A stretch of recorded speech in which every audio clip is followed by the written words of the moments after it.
So, yun mga pre, no? Bali kasalukuyan nga pala tayo nagpapagawa ng wirings dito sa bahay. At ayan, yun.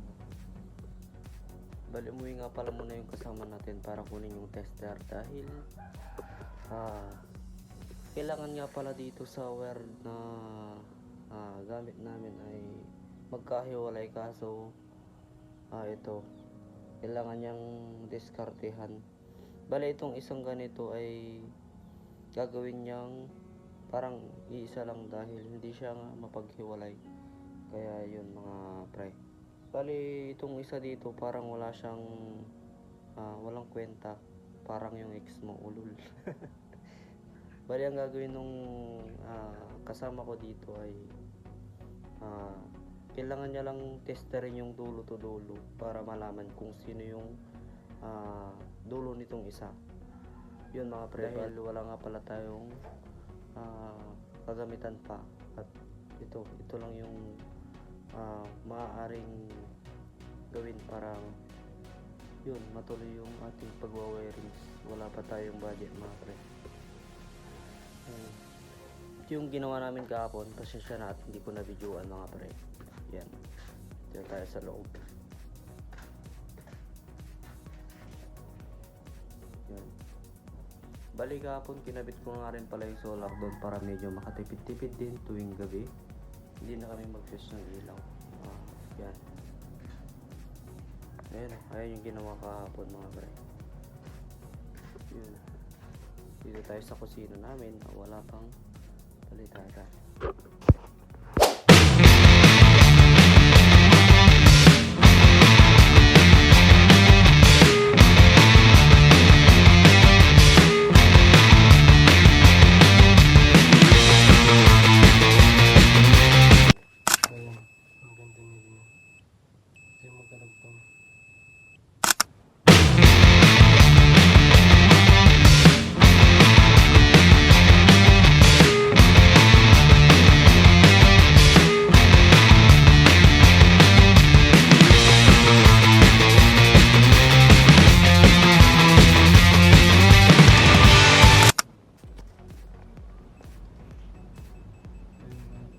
Yung dalawang yan, kuya, paano mo i-ano yan yung dalawang?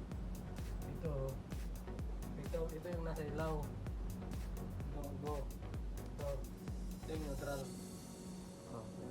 Ito yung neutral. Lagay ko sa neutral dito. Yung mga ilaw. Yung isa dyan din sa live. Ito yung live. Yung hot. Yung hot. Pupunta ito sa switch.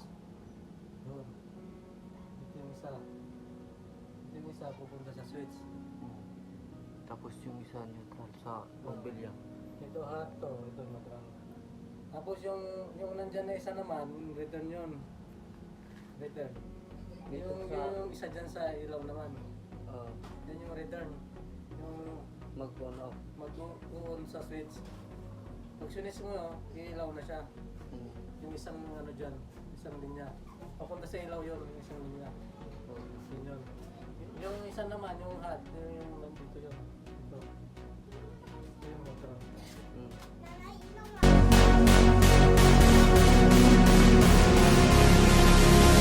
So yun na nga mga pre. Bali tapos na nga rin palang gawin itong ilaw dito sa may CR. Yan. Bali dito ay isa try natin. Ito siya. Yan. Hindi pa siya nakakabit dito dahil kailangan ko pa siyang ibilihan nung yung kulay orange na kailangan i-clamp dito. Yan. Bibilan ko na lang siguro bukas. Tara. Try natin. Yan o. Sobrang inaw na. At kung mapapansin nyo mga kaibigan, mga pre, itong nasa likod ko ay yung mga sinasulat kong patungkol dun sa inaaral ko sa Japanese alphabet. Yan o, kung mapapansin nyo.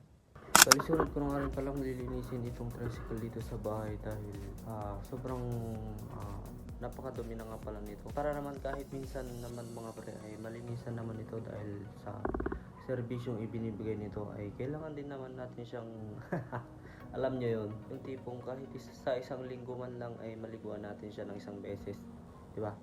mas okay yun mga pre. So yun mga pre, tara samahan nyo ako. Let's go! At yun na nga mga pre, nandito na tayo sa labas ng bahay at ito na yung ating lilinising tricycle. Kung papansin nyo ay sobrang dumi na niya mga guys, mga pre. Kailangan na natin siyang linisan para naman sa maayos na kanyang serbisyo dun sa daan. Para naman makabawi-bawi tayo sa kanya, linisin natin siya mga guys. Parang tao din yan, diba? Tara, wala nang maraming dagdag. Let's go!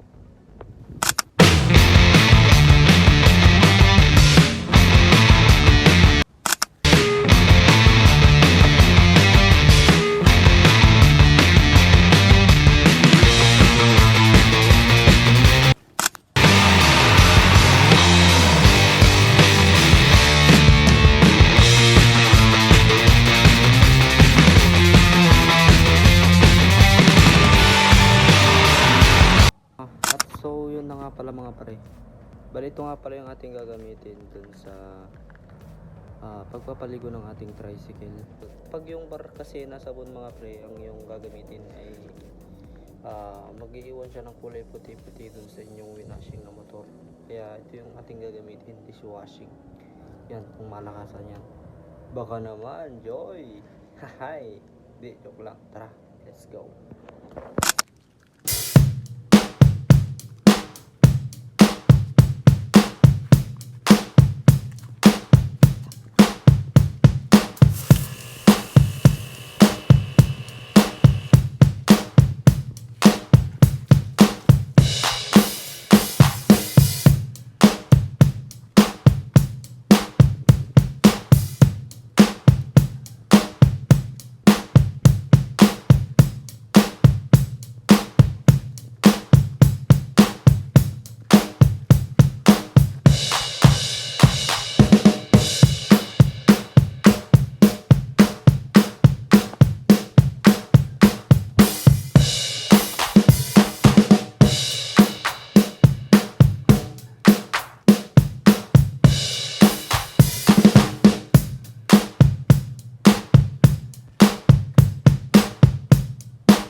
So yun na nga pala mga pre, no? Bali tapos ko na rin palang mawashing itong aming tricycle. At yun, kita-kits ulit tayo sa susunod na video mga pre.